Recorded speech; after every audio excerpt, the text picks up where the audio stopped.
Ayun ang ginagawa mo. So, itinatapat mo yung puwetan ng sakyan. So, dito, bitin ka pa niyan. Gawin mo, ma'am, di ba, ito yung pangalawa, itong unang sakyan, daw paparada. Dito may tapat itong, dito sa ang gusto nito, tapat mo itong pillars mo. Para eksakto talaga. Para hindi ka nagsusukat nung ano. Papunta ka doon. Dito. Sige, tapat mo itong pillars na to. Sige pa, ma'am. Dito po sa pangalawang. Dito, stop. Yan. Para pag atras mo, eksakto lang yung sa ano. Pag gusto mo yung ganung pattern. Ayan, gawin mo sa yan. Okay. So, mas madali siyang makuha yung itong okay. Hindi pa. Sige lang. Kailangan makapasok lang itong gulong na dito sa konti lang. Yes. Sige lang, pasok lang. Yan. Pag pumasok na yan, obserbahan mo ngayon kung maluwag. Pag ganitong nag-react na ganito, medyo may space, silip ka kagad doon, baka masikip. Pero kung may space pa rin doon, diretso ka lang. Okay, so diretso ka lang. Kaya pa dyan? Okay, so diretso ka lang. Hanggang pumantay lang katawan ng sakyan mo dyan sa katawan ng sakyan niya. Kasi walang mga guhit ito eh. Sige, pumpa ng konti. Konti pa. Yan. Ano, malapad dyan. Masikip pa dyan? Sumisikip na pero kayang ipasok. Kaya pa. Okay, so ganito. Napansin mo dito. Masikip dyan, tapos medyo maluwag dito. O po-forward ka ng gano'n. Para mas easy na sa'yo. So, yung manibela mo, kabi ka lang, konti lang. Yan, konti lang ka lang. Okay, konti pa. Then, stop. Okay na yan. Saka mo, lagay sa reverse. Tapos ngayon ay, lagay mo sa gitna. 1, 2, pwede ka nang mag-reverse. Ayan.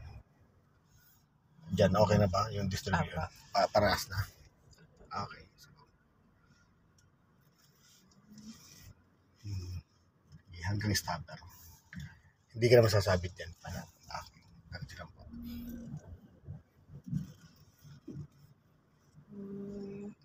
Sige pa. Para masanay kang hanggang starter. Sige lang. Yun. Diba? No. Yung step 1, kung gusto mo yung ang puwetan ng sakyan mo ay nakapantay sa ganito, hindi siya accurate pero malapit.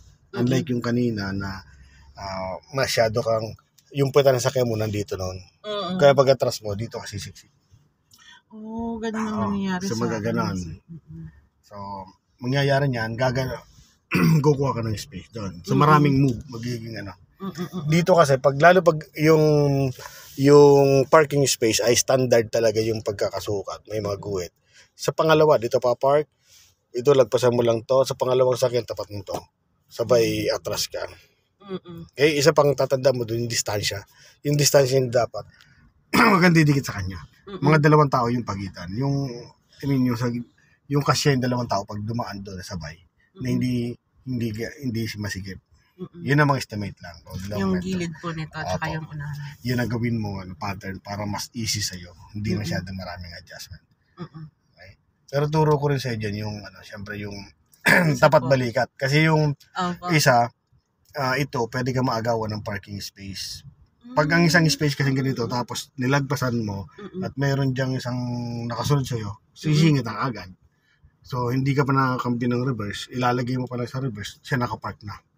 Kasi kagaya na ito, di ba? Pagpasok pala natin, gumanong ka na agad. Ikaw may kasunod ka, at iisa na lang tong slot na to, diretso na kaagad siya dito. So, wala ka ng chance. Samantalang kung dito tinapat mo ng balikat mo, nababox out. Yan po yung tulong natin. Okay, ma'am? So, doon tayo sa isang parking space na yun, doon sa pagitan nitong dalawang sakyan. Okay, ma'am? So, lalapit ka lang sa kanya. Yan, punta ka na dito. Copy.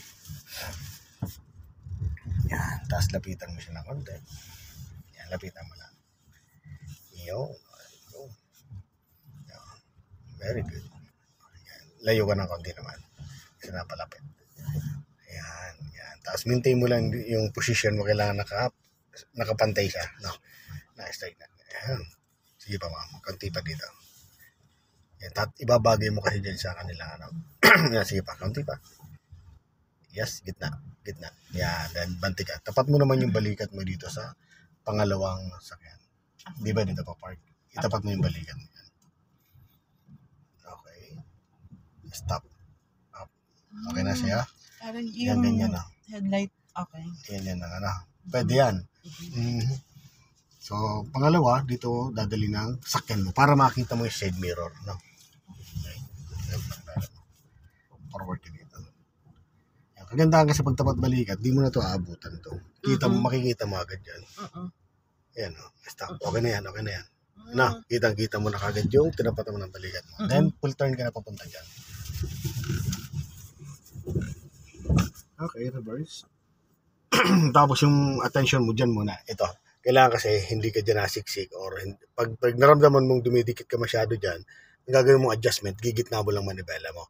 Pero pag yung tama naman, dire-diretso ka lang. No? Okay, so atras tayo. So dyan muna yung attention mo. Ano, sumisikip na ba? Hindi naman.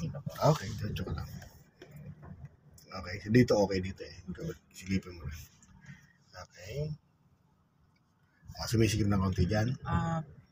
Hindi ba lang? Kaya pa? Okay. Diretso ka lang. Yan. Nasikip na dyan. Kasi dito lumuluwag na. Digit na mo na manibela mo. Yan. Para mabalansin mo naman siya. Yan. Then atras ka lang konti. Atras lang konti yan. Yes. Yes. Konti lang. Konti pa. Okay. Stop. Then sagad mo ulit dyan manibela mo. Ganun lang. Kasi sumikip ka dyan eh. And then atras. Hintay mo lang pumantay katawan ng sakyan mo doon sa katawan ng sakyan niya rin. Tapos dito, tatlong side yan eh. Kaliwa, pantay na. Dito sa kanan, pantay na. Tapos dito sa gitna. No? Sige, pump ka ng konti. Gas. Okay, pantay na up. Okay, gitna. Then atras.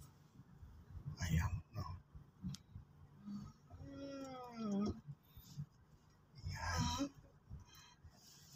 Ayan na. Tapat mo lang side mirror. Ayan. Ganti pa. Ayan, okay na po.